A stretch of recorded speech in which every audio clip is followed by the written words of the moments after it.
Hey, FlimsyLunchTray here, and welcome to our upgrade in commander build video on the Tier 10 Pan American battleship, the Libertad, something like that. A little bit of a different pronunciation there. And this ship has been a lot of fun to play, and so we're going to get into upgrades, talk about the modules, armament, combat signals, and the commander itself, of course. But to start out here, we need to talk about what kind of battleship is this bad boy right here. And it is a brawling battleship. You have brawling battleships, you have long-range battleships, and you have mid-range battleships. And mid-range at the high tiers, I typically say, is between 12 to 15 kilometers. And she plays at the mid-range, but of course, to be within secondary range to get her 127mm guns and then her 234mm guns off is where she thrives naturally. Now, with that being said, there's two things to make mention of here. One is the armor layout, the other is the survivability. So one of the big things you get over the Los Andes is over 14,000 more hit points, or roughly about that. And it's really incredibly helpful. And it allows you to be able to do a little bit more, get away with maybe a little more things than the lack of the hit pool you have on the Los Andes. So to have 85,500 here is incredibly helpful. I mean, you got 31% torpedo protection damage reduction. But then when we talk about the armor plating, you have a 32mm bow and stern, and then you have a 51mm deck, which comes down to the armor belt, casemate armor, and torpedo protection. So the only thing that's really going to pin you in this section is like battleship high explosive, or the German cruisers with the quarter penetration values that they get. Something like a Nazuma, Yoshino that meets that 51mm and above threshold. SAP from Venezia, some armor-piercing shells. That's really one of your big weaknesses. It also is really helpful if you're going up against Tier 8 CVs. For example, I've been struck multiple times on the deck, like if they hit me here or here, where I take like no damage. Or maybe just like one of the rockets hits the superstructure, a 19mm. So it allows you to kind of get away with more. Like you want them to hit your deck versus like the deck of your stern and aft, or bow, excuse me. So really good stuff there. So let's start peeling some layers away. So I'm going to take one layer, or two layers, take that back away. Yeah, we'll leave that up. What you have going on here is some thicker armor behind. So in one instance, we have the armor belt for the Citadel, which is 406mm. And I'm wondering if I can peel some other things back. There might be a hidden plate behind here. The Los Andes has a thicker plate right behind this on the casemate armor. I'm thinking it's a possibility that it's the same here as well, but I can't really tell. And then let's take that away, zoom out on the Citadel. You can see it's above water Citadel. It's a very long above water Citadel.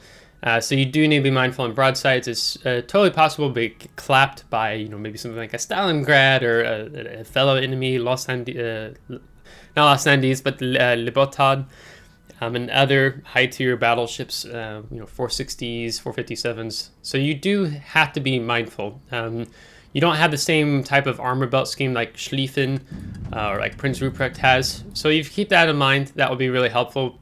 You're in the same way of Schlieffen playstyle. Schlieffen, like Libertad, is kind of a fighter that doesn't have a lot of stamina. You fight really well when you fight, but then you need to kind of cool off, lick your wounds, and then get back into the fight, with your repair party and maybe your consumable repair party and damage control party going on cooldown. Another thing to mention here is the frontal plate on the gun mount armor is 419mm on the front, which goes to 280 to 229, and then to another 229 on the back, and then 184 on top, with the barbettes being 381 as a whole. So it is possible that you have your turrets knocked out. Typically, in my experience, when they've been knocked out, it's kind of when my rear turrets actually are turning like this one. And let's say I shift from firing my guns this side, and so this turret has to turn, I'll go like this. It has to turn from like this way all the way around, and when it's swinging around, that back armor, that back armor of that turret is exposed. So it's that 229, and it makes it more easier to be knocked out versus having the 419 on the front. So just keep that in mind, but you have 12 guns as a whole. So it's not terrible if one of your turrets gets knocked out, because then you're just down to 10 guns, right?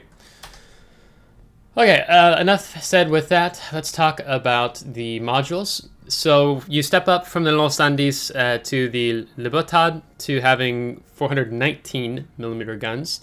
12 of them with a stock reload time of 33 seconds. You can get down 29.04 seconds or something. If you take the main battery mod 3 in the 6th slot, which I don't for the time being. And then 180-degree turn time of 25 seconds with having greased the gears on our commander.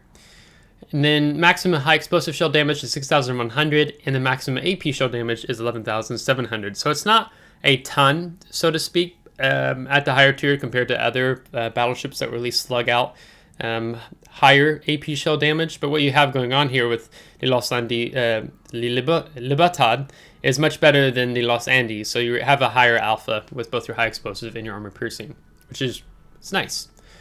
Hull wise, it's 85,500. What you see is what you get. Gunfire control system, you get 20.5 kilometer range. There are definitely times with the Los Andes that I'm like, I wish I had a tiny bit more range, but it's a little more comfortable with the Libertad. So that's fantastic. And then you have propulsion of 30 knots. Now we can bump that up with the Sierra Mike Bravo combat signal, get a 31.5. And then if you start talking about a certain unique commander with enhanced skills in the brisk, being the new Pan American commander, then you can get a plus 12.5%, and you activate some skills, and you can get up to over 37 knots, which we'll talk about that as well. In terms of the first slot, there are two things I've tested out here, particularly with Los Andes. I initially was going for the Auxiliary Armaments Mod 1, which increases the AA mount survivability, but mainly for the secondary battery survivability by plus 100%. But I was getting frustrated because I was so regularly set on fire, and your stock damage control party time is 20 seconds. So I decided to go ahead and pick up the damage control party mod 1, a special upgrade, which you can get in the army for 17,000 coal, or I think it's 12,750 with the 25% off coupon. And that bumped our action time from 20 seconds to 28 seconds. And this has been really huge, honestly. Really helpful, so I wholeheartedly recommend this. So these are kind of probably the two you're looking at. Maybe not so much the main armaments mod 1, just to increase your main battery survivability, because it's really more about the secondaries, but also trying to increase your tankiness here on the ship. And you don't need magazine mod 1. I mean, when update 13.11 hits, they're taking detonation out of the game. But if you're playing randoms, rank, and clan battles, you just take the Julie Charlie combat signal, which completely eliminates the risk of your ship's magazine detonating for the time being. For the second slot, you have the Damage Control System Mod 1. This reduces the risk of catching fire by -5% and risk of flooding by -3%. Kind of the ideal option to take here. Then you also have the Engine Room Protection, which is going to reduce the engine or steering gears becoming incapacitated. I haven't had too much issues with this. I think this is steering gears. I don't think I've lost my engine thus far. But you want to kind of help with your tankiness a little bit to make up for maybe that lack of hit points that other tier 10 battleships can easily have in excess of 90,000 to over 100,000. So yeah, you're going to be brawling, so you want to reduce chances of fire and flood. This is a brawling battleship with amazing secondaries. You're kind of crazy not to take the secondary battery mod 1. Even Wargaming themselves recommend it. That's what this little triangle means here. Because the funny button, consumable that on the armament that the ship gets, is built around the secondary battery. So this is going to extend your range out by plus 20%. Maximum secondary battery shell dispersion, -20%. So further reaching secondaries and much more accurate secondaries is really the goal to take here. I mean, I can give a notable mention in terms of the aiming systems mod 1, just if you're running to have a more accurate horizontal and vertical dispersion. But I don't think, I mean, I haven't tested it out myself. I don't really feel like the Libertad is a main battery battleship. I mean, there's so much that revolves around the secondaries with this ship that I feel like you'd be kind of trying to play this ship in a different way than it's meant to be played, when there's other battleships that are much more better in the main battery category, like Montana or Yamato, just to name a few off the top of my head. Republique. The fourth slot, so on my Los Andes video, and I pinned a comment on it, I had initially taken the damage control system mod 2 just to reduce the fire extinguishing time, flooding recovery time. But when you guys saw my video the other day, I just started off the bat with the rudder shift time and reducing it by -20%, and it's been insane. So I think this ship has, it's either the third or maybe it's the fourth best rudder shift of all tier 10 battleships. I think Scarlet Thunder has like 10.4. But when you take this, you drop down from a 13 point something rudder shift time to, I think technically it's like 10.86 seconds, 10.86 seconds. And that's insane. I mean, you have the rudder shift time of a cruiser is ultimately what's happening here. And then you see there's no propulsion mod because the ship has a built-in propulsion mod, kind of like the newer battleship line of the British battleships. So it's like cracked. You have the propulsion of a cruiser, and you have the rudder shift time of a cruiser.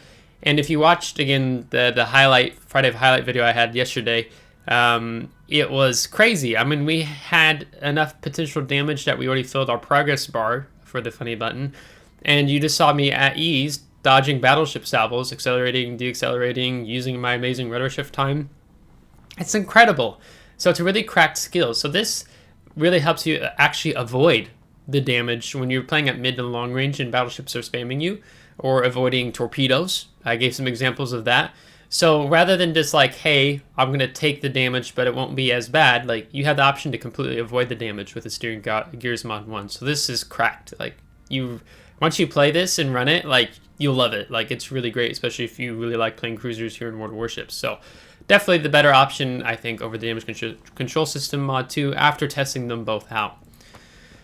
The fifth slot, you want Concealment Systems mod 1. Ideally, you can go for a full-blown concealment build here on the Libertad. And honestly, you kind of need it because of not having amazing amount of hit points. And she's somewhat of a soft battleship in terms of her armor belt being just that 51mm, which means you take a lot of penetration damage, but still yet more resilient to high explosive spam from lower caliber guns in the game.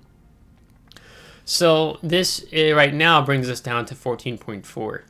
And you can get her down to, I think it's 12.9, I think, if you take concealment on the commander. So reducing your detectability by sea and air is very helpful. I mean, air is kind of rough. It's 13.5 right now. And so that's kind of one of the things right now that I appreciate because of our you being detected by air so easily. Having the rudder shift really helps avoid that early damage game. That's one of the things that's been a little frustrating. I think about playing this battleship, trying to get in and brawl, but then you have all these battleships trying to take pot shots at you, so you can't really be broadside. You have to bow in, angle, juke the shells, and so forth. So that helps if you're not going to take concealment on the commander, like I've done so far with just the 14.4 build. And then on the sixth slot, there's two options. I'm going to recommend the Auxiliary Armaments mod 2. This is just reducing your secondary battery reload time. It's buffing also your Corsair damage and damage from a shell explosions. So what this translates to, and there's other combat signal, this also helps with the reload time, I think, as well. But if I just pull it up for now, and also have some skills that are helping our secondary reload time, effectively right now you're seeing 3.6 on the 127s and 7.9 on the 234s. So if I've taken also this combat signal, then you see 3.4 and 7.5, and we've taken some commander skills to further reduce it. So the secondaries are so good. The one is the 127s, which reload faster, of course, than 234s for 3.4 seconds, which have a 1800 maximum damage and 5% chance of causing fires and pinning 21mm, 792 meters a second. Where your 234s will do a maximum damage of 3,850. If they like full on pin, right? That's crazy, with a 21% chance of causing fire, and they'll penetrate 59mm.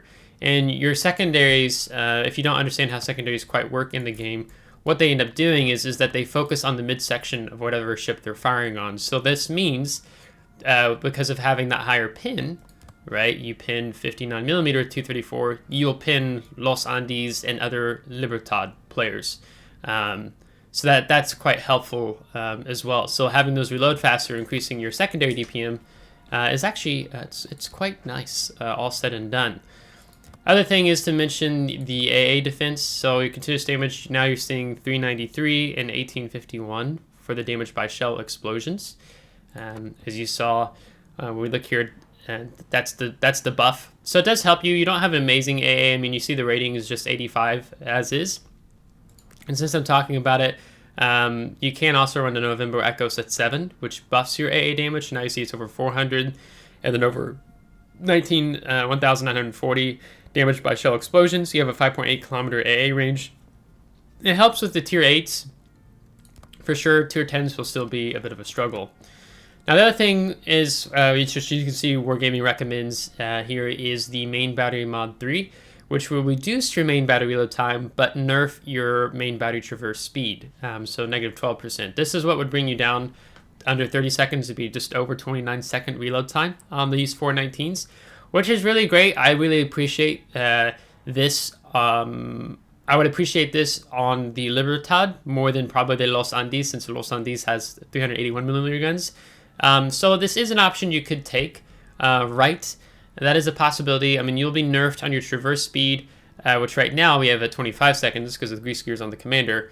And with how the turrets traverse, you know, so you have 3 turrets that are facing backwards. So if like you shift from side to side, they've got to turn 270 degrees. Same for the forward turrets. If you're firing on this side, and then you got to do kite angle differently on this. So you're turning your turrets quite a lot here on the Libertad. So I like having a faster traverse time. So it's kind of discourages me to not take this. It'd probably bump you up to like over 27, maybe 28 seconds, roughly, if you were to take that skill there. But I believe in secondaries here, which will translate into the armament as we talk about that now. So high explosive shell damage, you are doing 6,100 maximum damage with these 419s. You have a 34% chance of causing fire on target, so kind of okay, not too bad. Not fantastic, of course, like compared to Conqueror or St. Vincent. You pin 70mm. They have an 804 meter initial shell velocity. The armor piercing is 11,700 maximum damage. They do 747 meters a second. So definitely utilize on the cruisers and other battleships. I'll try to see if I remember here. I'm actually really curious about the fuse time. If this has the improved fuse time, 0.010 seconds, or if it's a full standard fuse time and arming these shells being 0.033 seconds. Because if it's 0.10, that's actually great. So I can't tell here. Does it say here? No, I'll have to look post-edit, and I'll put it in the screen as you're probably already seeing now. You have depth charge airstrikes as well. They have 11 kilometer range. Very, very nice. 30-second reload time. You get 2 flights, 1 attack aircraft, 2 bombs per payload, so maximum of 4 bombs if you drop both airstrikes back to back. Then you're seeing 4,900 maximum bomb damage. Very helpful because you're going to be brawling, so you're going to see a lot more increased submarine activity. So great that that's 11 kilometers, not like 8 or something worse. Then we have the modified munitions, secondary munitions, the combat instructions. So this is the activation effect of when you use this, your secondary battery firing range is going to bloom plus 20%, which is hysterical because right now your secondaries are 12.5. This puts you over 15. I don't remember if it was like, I'll look at it right now on my phone if I can do the math and pull up calculator and not other apps. So what you end up getting is, just straight up 15. I thought it was a tiny bit more. I thought it pushed you over 15. Maybe not. So that's really great to have. It's really fun. And then secondary battery reload time is reduced by negative 20% when you activate this, right? So that's kind of where the 6th slot comes in. Like you're making your quote-unquote funny button that much more powerful in running this upgrade. So I like builds that have some synchronization happening. You know, the 3rd slot, the 6th slot, the F key. So fantastic. And we do plus 30% secondary battery damage when we activate this. So then now you're going to see your 127s, and pull up my calculator again, that will go from 1800 damage to now causing 2340 damage. And then these bad boys go from 3850 times 1.3 to 5000 damage, maximum damage, which is crazy, right? It's really fun. So your secondaries will just gnaw through enemy ships. And you have an action time of 30 seconds. The activation conditions is either receive 1000 hit points of potential damage, 0.15%, or hit an enemy ship with a main battery shell, 6.5%. And so you can get this activated actually really fast, especially when you're brawling, between hitting an enemy ship and taking potential damage. So it rewards you, the F key rewards you essentially for being a brawling battleship, right? And not being like a main battery build. Effect when conditions are not met. After some time, you start losing progress, 50 seconds, and then progress lost per second is 5%. Oh yeah, we're taking a lot of time. I need to get through this video.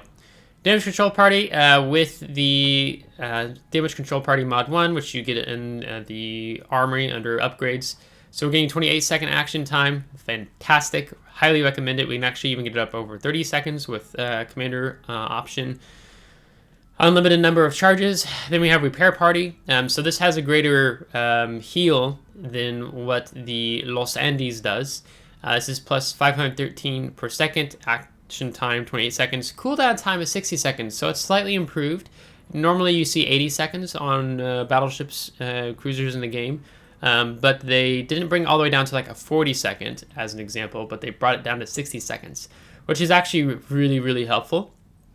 And we can even get that down to 57 seconds with November Foxtrot combat signal below. And they start you off with 4. Honestly, 5 would probably be really helpful here. I'll talk about that as well. If I take the India Delta combat signal, which does a plus 20% on amount of HP restored when using the Repair Party consumable, it pushes us over 600, 615. So I recommend that for sure when running ranked randoms clan battles. And then before long, we're going to have I think it's the Charlie Kylo combat signal, which adds plus 5% to your hit points. So then you can have an even greater hit point pool on your battleship. So that's actually going to be quite nice to have and definitely helpful with brawling ships here in the game. Other combat signals I would run here, it would probably be something like this as a whole. So now you can see 57-second cooldown time, 76-second cooldown time, rather than 80 with the November Foxtrot. We've got the speed. We're going to cause more damage when we ram and take less damage when we ram and maybe get a die hard if the opponent we're ramming doesn't have this. We're reducing the fire extinguishing time by negative 20%, reducing the flooding time by negative 20%, and we build out secondary range. This is actually what I run, so I don't mess with taking November Echo set 7 because I want my heals and I want my damage control parties back faster on this brawling battleship. Now I'm going to put it somewhere here on the screen and talking about the new commander. I'm actually going to take away that so there's maybe a little more room on the bottom of the screen perhaps. I just forgot his name. It's like Joaquim something. So I'm just going to reference it and I'm going to dive right into the skills. I think for battleships, he gets just one enhanced skill, which would be on the brisk. Rather than being the standard plus 10%, it's plus 12.5%, which would bump your speed of over 31.5 to 35 knots when taking effect.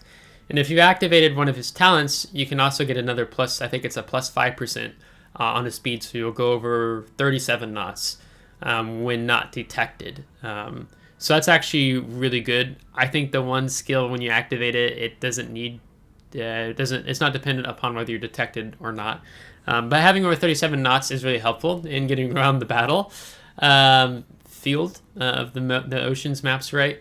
So it's actually really fun. So you'll see people going for a brisk build with that commander, and conceal build, which I think makes sense. Like you should probably look at taking that honestly with that commander. And then he's got another talent that after so many secondary main battery hits, he'll have a faster reload time. So it kind of makes up maybe for not having the faster reload per se on the main battery guns if you don't take the main battery mod 3 like I don't on slot 6 of the upgrades. But that being said, I'm going to show you the build that I'm going to go with this commander, and then I'm going to highlight the build I'd probably do with the new unique commander in the game, They're going to be releasing him through the Battle of Paso de Patria collection. Some people already have him there to pick him up during the 8th anniversary. I unfortunately wasn't one of those people.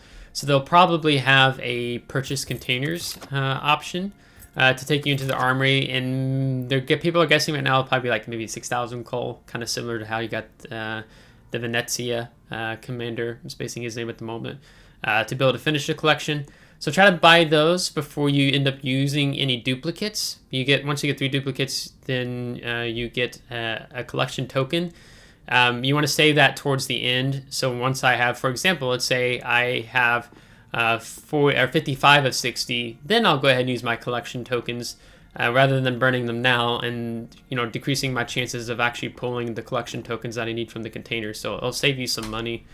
Just some helpful advice there.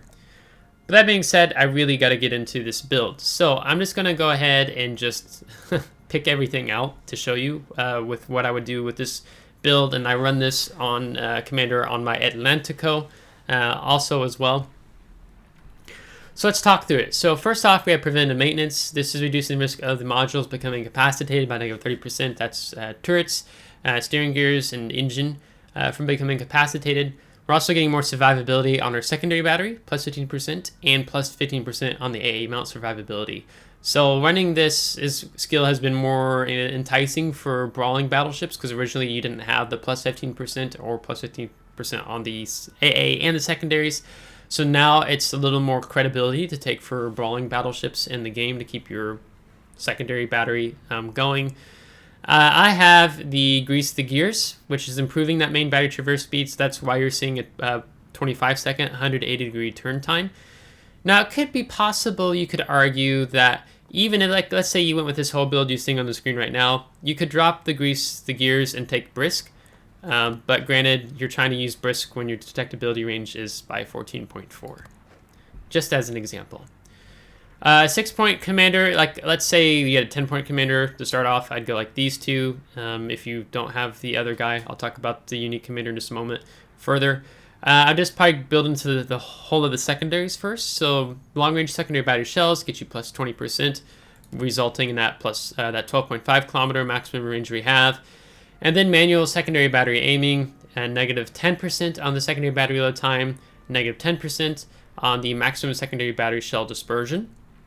And then the can be activated effect is once you've left mouse click over an enemy ship, then over the course of 50 seconds, or 45 seconds, excuse me, then you have an additional negative 50% on the dispersion of your secondary battery shell. So effectively negative 60% is what the max is what you get out of this.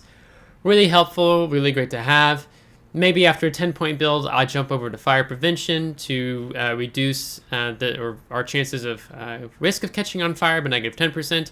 Maximum number of fires, we drop down to -1. So what happens if you're not running this skill is that you would get 4 fires on your ship, 1 on the bow, 1 on the stern, and 2 on the superstructure. Fire prevention only allows 3 fires and only 1 on the superstructure, which means you're ticking for less damage, which is much more helpful, and meaning you're able to brawl and fight even longer here in the game. So I do recommend fire prevention for this boat, for this commander.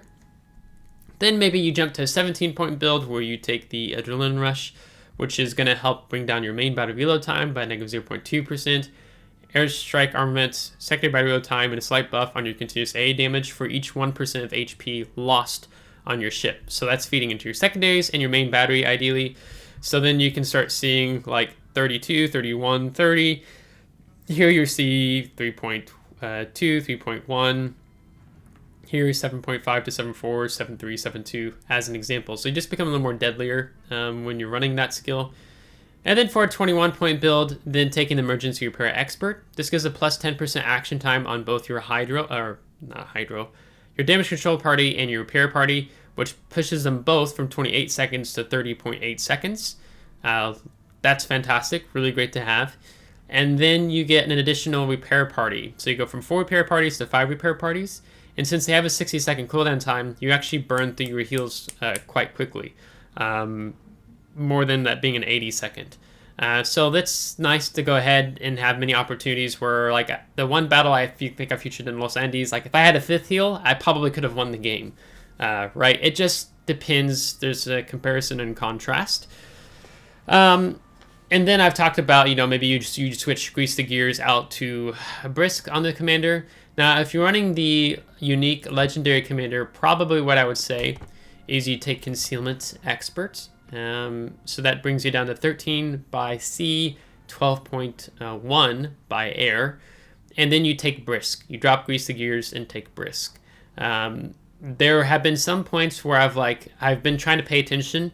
I had a battle last night, as I'm recording this on a Monday, that I was like, oh, I could have gotten into this position sooner before being spotted, where I had to like turn out and avoid an incoming salvo from a Bourgogne. And I think there was another battleship shooting at me where I couldn't get over to this flanking maneuver behind the islands because the destroyer was detecting me right at like the 14-kilometer range, extended range. So there are definitely times I'm like, Brisk would be very helpful. But then the downside is when you're actually brawling and fighting, you essentially have 6 points invested into this commander that you could be using to maybe improve your emergency repair expert and having the 5th heal, longer action time on the heal and hydro, or heal and damage control party. You could have faster turning turrets. I mean, you could even be like, maybe I even want to be so feisty that when an enemy ships are within my secondary battery range, that I drop 3 seconds off my main battery reload time. And I went full aggro build here, which I don't know how much I recommend on this boat.